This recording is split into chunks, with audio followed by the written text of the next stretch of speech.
Welcome, everyone, to A Mexican and a Redneck Father the World. We are hosts and surrogate fathers, Juan and Ben. Today we'll be discussing toys! Yes, toys. What my kids ask for every single day. Every day. And then what I wish I had more of as well. Right? So what toys are we focusing on, Ben? Well, it's a little different perspective. We've had toys growing up. And most people don't think about toys when it comes to children other than the joy, maybe, that the child experiences from receiving a new toy or from playing with that toy, you know. But the perspective is why do you buy your kids toys, you know? And in a statement, do you buy your kids toys so they have something fun to occupy themselves so that they leave you alone? Or do you buy them a toy intentionally to share that experience with them? And that's sort of the perspective I want to go with today. Because I'm guilty of saying, go play with your toys, I need to do this.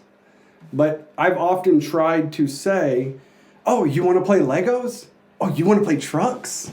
Yeah, let's go for a bike ride. Or, yeah, I want to play on your swing with you or the trampoline or whatever.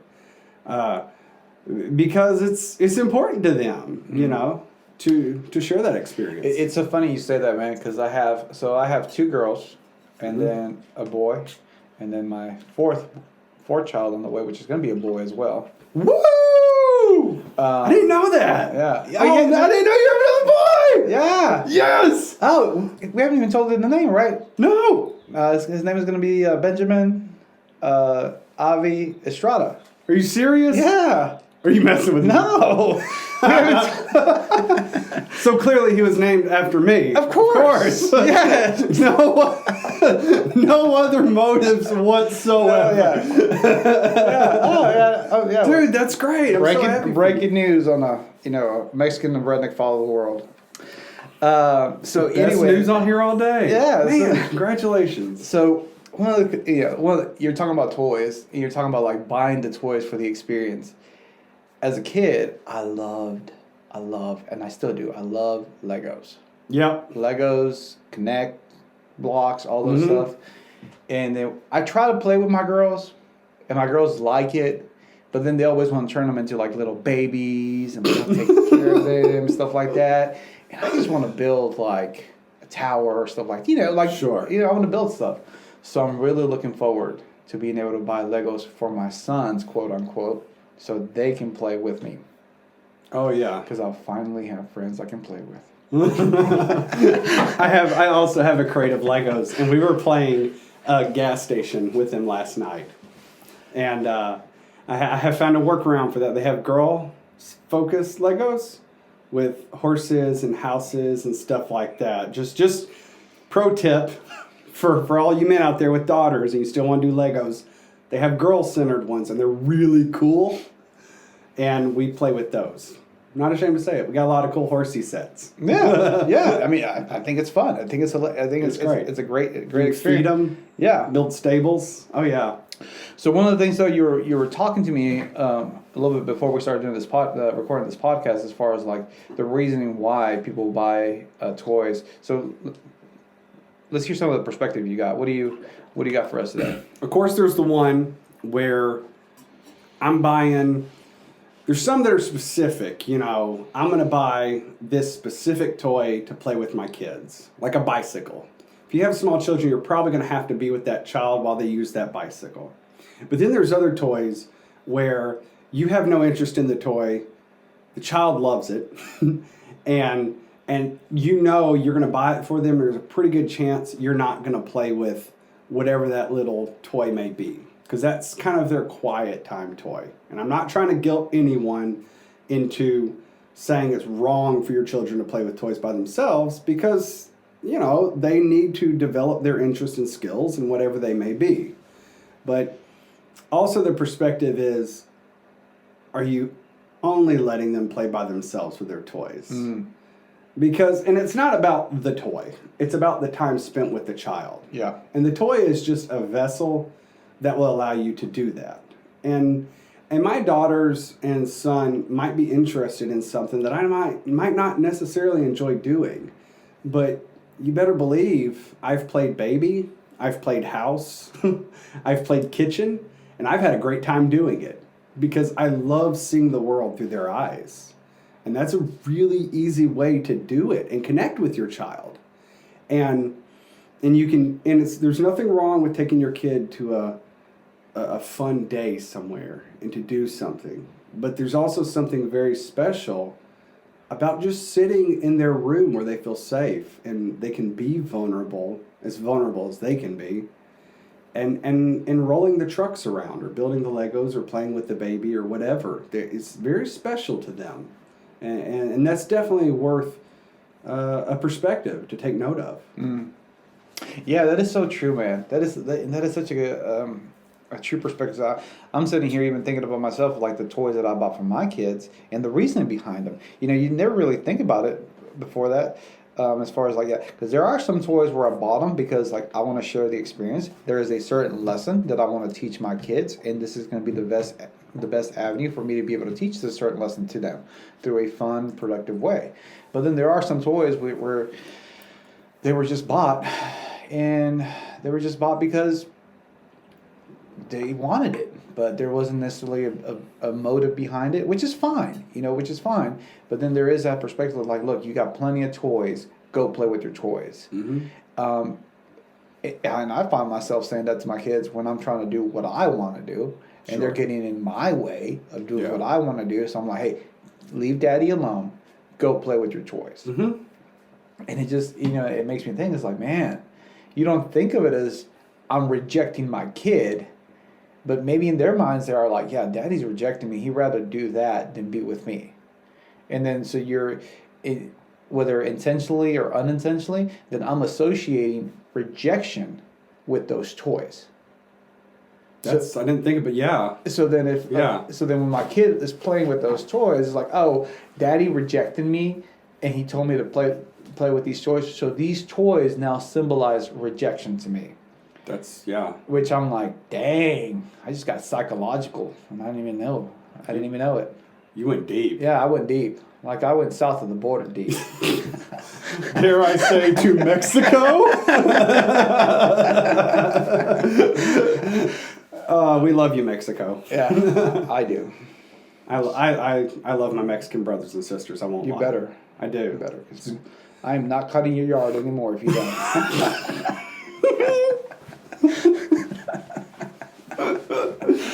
No, we Ben cuts his own yard. I do. I did it yesterday. He built his own lawnmower. I held his beer while he did it. It's just a bunch of ceiling fans taped together. It works though. It works.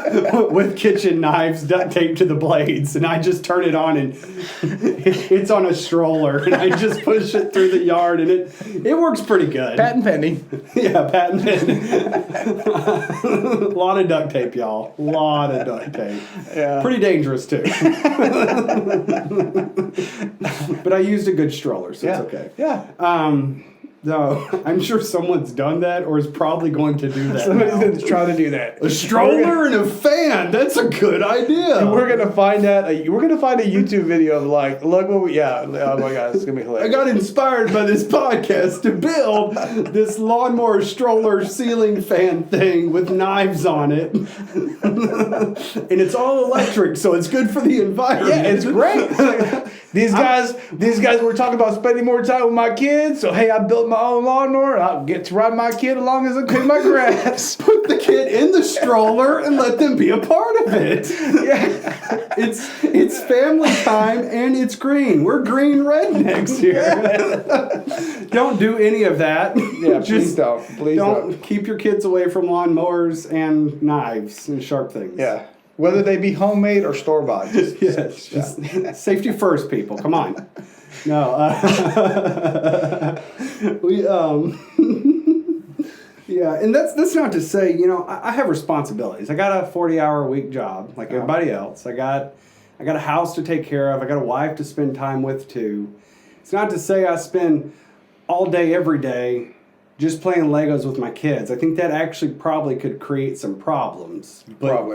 But I also am very intentional to say, okay, I've just gotten off of a 10-hour shift at work. I'm prioritizing the next 2 hours with my kids. So I'll take them for a hike. And we'll just go for a hike on one of our public nature trails. Or, hey kids, it's, summertime's coming up and we got a slip and slide. And, I'll pull that thing out and we'll spend the hot afternoon in the summertime doing the slip and slide or whatever. But I'm very intentional at least once a day to spend time with them. And I noticed when I'm not intentional, I might get away with one day of not intentionally spending time with them. But after 2 days, they're like, Daddy, will you play with me? Yeah. And Daddy, will you play with me is my indicator that kid needs something. That's right up there with Daddy, I'm hungry. Daddy, I'm scared. Daddy, I need to take a bath. Whatever it may be, that is a need in my mind. Mm-hmm. Time with my kids is no different to me. Well, it's a little different than giving them food, but at the same time with my kids is emotional food, mental food, if you will. Yeah. And that's important to them. They need to look at their little truck when they're my age and go, man, my dad played with this truck a lot. Or look at that baby doll and go, I can remember playing babies with my dad.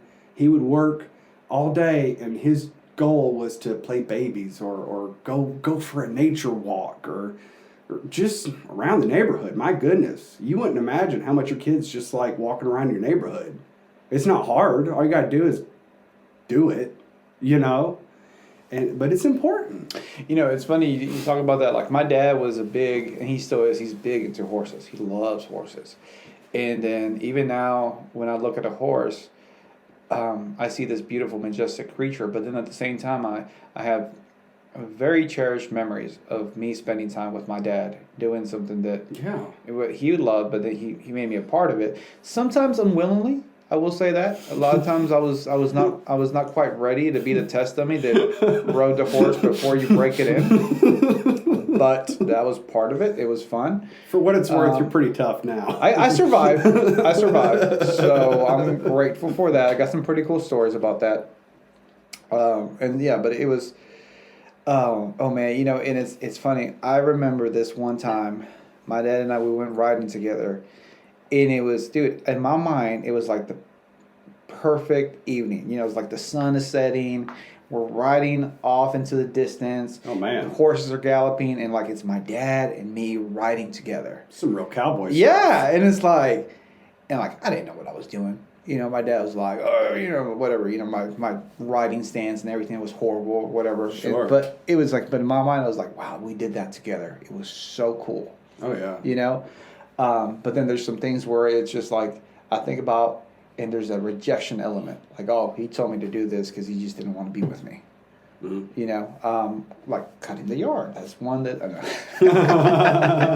know. But man, that is so important. And I'm thinking here, Ben, and it's like that need when you put it into that perspective. Like when I hear the words, "Daddy, can you play with me?" That is a child saying, "I have an emotional need. I have a need. Can you fill it?" Mm-hmm. Because only you can fill it. If you don't, someone else will. Or something else will. Or something else will, yes. Yeah. And that need needs to be filled. Absolutely. And that is, and it's like, who's going to occupy that space? Right. Is it going to be that toy that you buy your kid, or is it going to be you? And so, man, that is powerful. And it's and you think about it, my aunt, my beautiful, wonderful aunt, she gave me a great piece of advice. And it was the days can be long, but the years are short. And, my 8-year-old daughter, I can't believe she's 8 already. Mm-hmm. She'll be 9 this year in like 6 months. And it's just like, oh my goodness.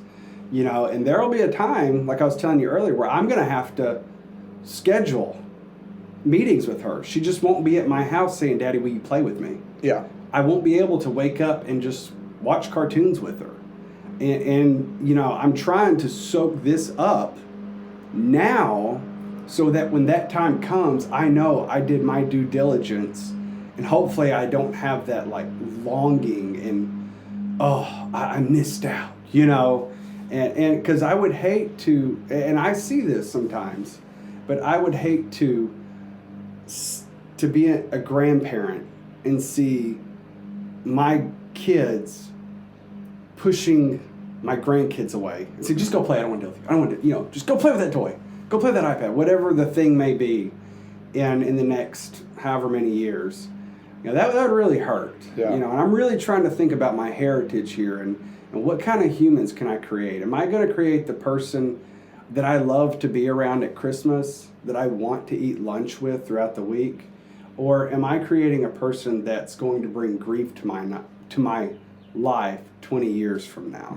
You know, I'm really trying to do my best so that there's not this pain in the future, and for their sake too. I want them to feel like they had a good life when they were under my roof and spending time with me, you know, because they'll grow up soon, and then there's a lot of years of my life that I won't have with them day to day. Yeah, so true, Ben. So true. Well, guys, we want to thank you for listening to A Mexican and a Redneck Father of the World. We are Juan and Ben. We love you, and we are proud of who you are. Thank you all.